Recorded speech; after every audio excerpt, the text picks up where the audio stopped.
Hello and welcome to Monster of the Week, the only show on the internet that thinks the Borg from Star Trek maybe have a point. If that sentence meant nothing to you, then I suggest you strap in and prepare for what is sure to be one of the weirdest episodes of this show yet. Today, we're going to be talking about the OARD, which are very different and most importantly, legally distinct from the Borg. As always, we're going to go over the creature's publication history, their in-game lore, and a few ways you might actually use these creatures in your D&D game. Then we're going to convert them into 5th edition Dungeons & Dragons so you can horrify your players with existential threats no matter what version of the game you enjoy. This monster is a real weird one, and if nothing else, I feel like it provides a glimpse into what the culture of designing for Dungeons & Dragons was like in the late 80s. So grab a snack, get comfortable, and prepare to be assimilated because it's time for Monster of the Week.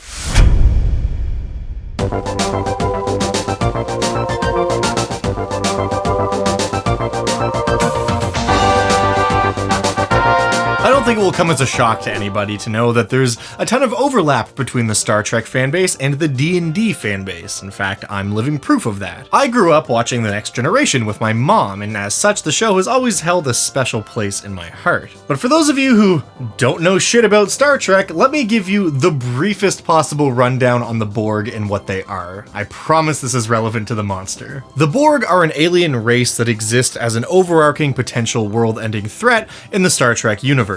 They are a hyper-advanced people that have shed most of their flesh in favor of cybernetic enhancements, effectively making them a race of cyborgs all linked together by a hive mind. They're so terrifying because their technology is leagues ahead of most other spacefaring races, and they use it to strip planets bare of their resources and assimilate anything of value from their cultures into their own. And that often includes the people living in said culture. So if you don't want to get all Borged up and become a slave to the hive mind, you're best off to avoid them. The OARD, while somewhat different in their culture, are essentially the sci-fantasy equivalent of the Borg. They are a race of creatures that was once mere flesh and blood, which have eschewed their meaty bits to become as machine as possible. Notably, they don't do this through magic, but rather through technology, which further makes them unlike anything we're used to seeing in a D&D book. But before I get too ahead of myself, the best way to explain this creature and their deal is really to explain their origins and where they come from. In May of 1989,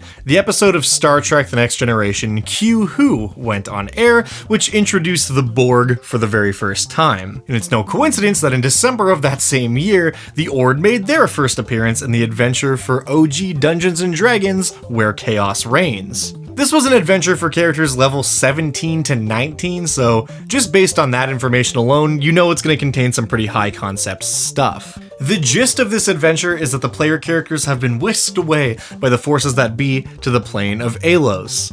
This plane is in a real bad spot, thanks primarily to the OARD. See, the one little quirk of their species that has made them so profoundly powerful is the fact that they've developed time travel. They use these mirror-like portals to go back in time and alter history at their whim. They are, however, unable to travel forward through time, so it is a one-way trip, but to the OARDs, it's all worth it. They use their time travel abilities to go back in time and alter the course of events, sometimes subtly, sometimes overtly, all in order to put themselves at an incredibly dominant position in the future. This is bad for basically everybody who isn't an OARD because their species isn't exactly cool about it. So in order to save the world from its doomed future where everything is either dead or enslaved by the OARDs, the players must do some time traveling of their own.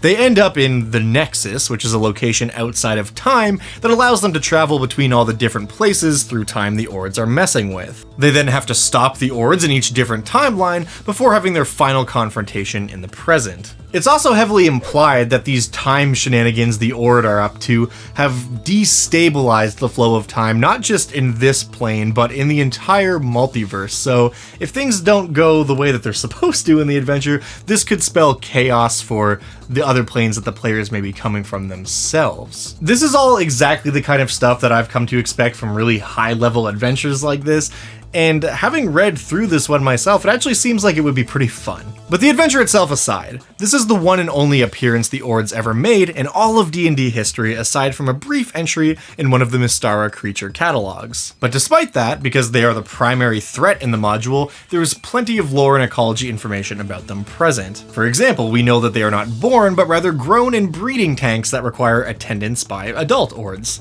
In fact, there's an encounter in this book where the players might stumble upon an adult OARD who is tending to these tanks and pouring in all kinds of different chemicals and such things, and if the players mess with that guy, some really bad stuff happens. If you catch him off guard, you might accidentally cause him to pour too much of whatever he's pouring into the tanks, and then all of the OARD babies transform into these grotesque flesh mutants which rupture the tanks and then they all attack you. So if nothing else, we know the science behind their propagation is precise. We also know that they tend to build a lot of robots and other machinery to aid them in their endeavors. In fact, when boiled down to their baseline, an individual OARD isn't really a massive threat. The true threat they pose really stems from their incredible organizational skills and advanced use of technology. While not explicitly a hive mind like the Borg from Star Trek, they are an incredibly orderly society where each individual functions without error or emotion. But I suppose we're now getting into their abilities and tactics, so let's move on and talk about how they might do battle.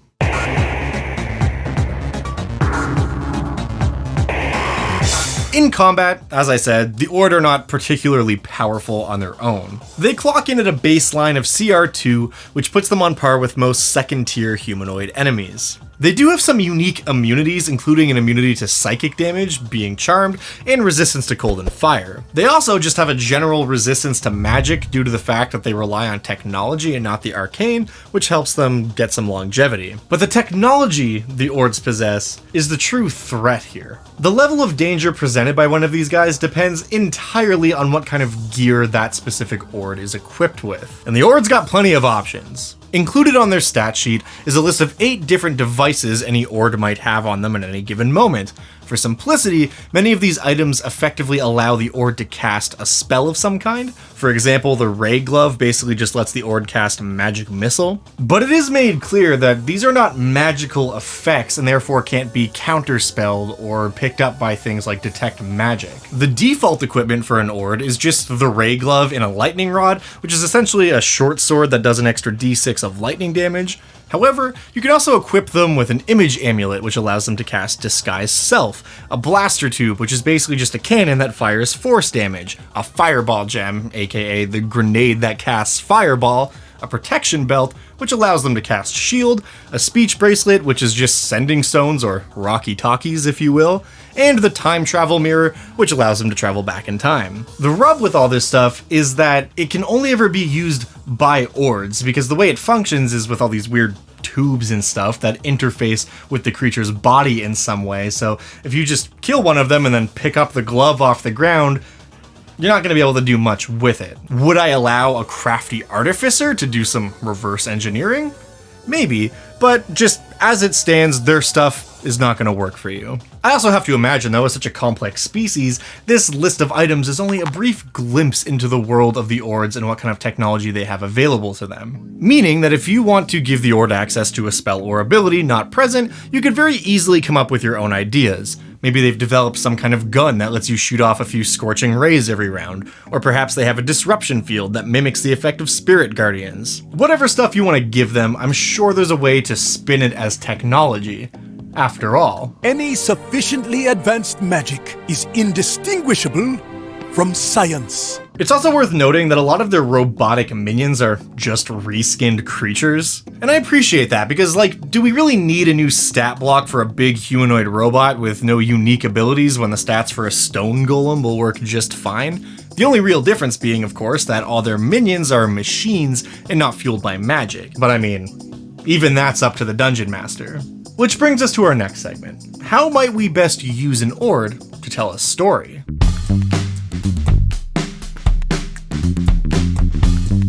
By far the most interesting part of this creature, at least to me, is its plot hook potential. You could just straight up run some version of the module they come from, maybe even just the module itself if you want them to be the primary threat. Or you could just have them show up as one-off enemies that will leave your players scratching their head a little bit.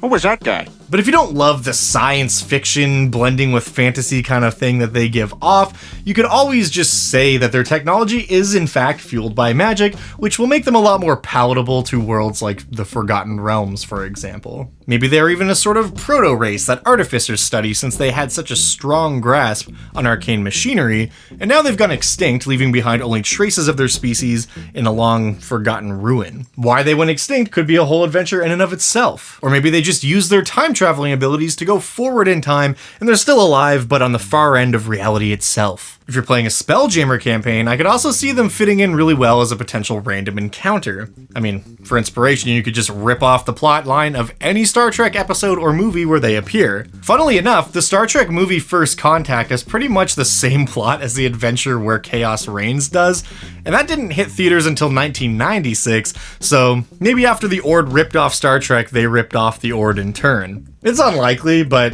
you never know. OARDs are also big into biological experimentation. So whether you choose to stick with pure technology or you go with the more arcane machinery stuff, the OARD having biologically engineered species at their command would be very on brand. Something like a troll with its regenerative properties or an ooze with its malleable form would be a great candidate for experimentation. I definitely see the OARD falling into a similar role as mind flayers where they seek to subjugate weaker creatures and dominate those that are physically stronger. Speaking of mind flayers, they are another species that also maybe has some time travel stuff going on in their history. I mean, depending on which sources you're drawing from, that's a whole subject for a different video, but the point is, maybe the OARD are kind of the other side of that same time-traveling world domination coin. Perhaps they war with each other across time and space in order to try and get the upper hand in a secretive competition that most other creatures aren't even aware is happening. But whatever you choose to do with this creature, the stat block, as always, is linked in the description down below. This is a super weird creature and very outside the box of the stuff we normally see, so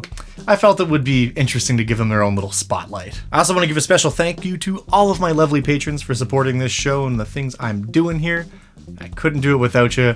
And a special thanks goes out to this week's randomly selected Patron of the Week. Thank you so much to Recovery for helping me recover after this unprecedentedly long and hot summer we've been experiencing, at least in the part of the world where I live. Thank you so much.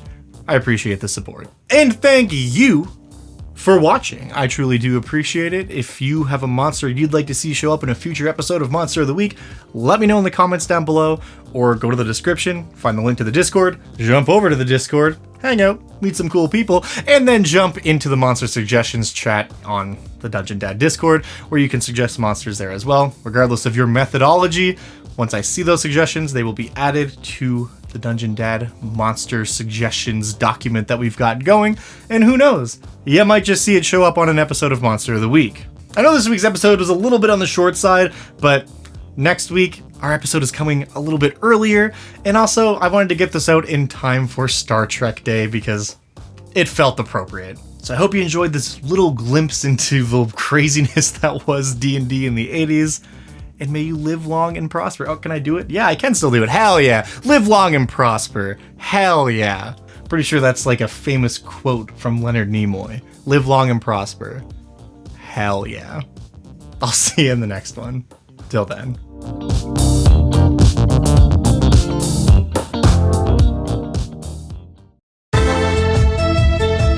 Okay, so there's this creature, and its flesh is poisonous, and that all relates back to the Industrial Revolution when they used to make hats with felt from processed mercury. But anyways, this long, sleek, draconic creature is just kind of unhinged and always talking really fast about lots of different stuff. It's sort of hard to keep track of, you know? Kind of like, what are those things called again? Oh yeah, like a rogue or some kind of assassin. Next episode, Mercury Dragon. Tune in next time for lots more fan service, and cool monsters, and explanations about seemingly tangential historical facts.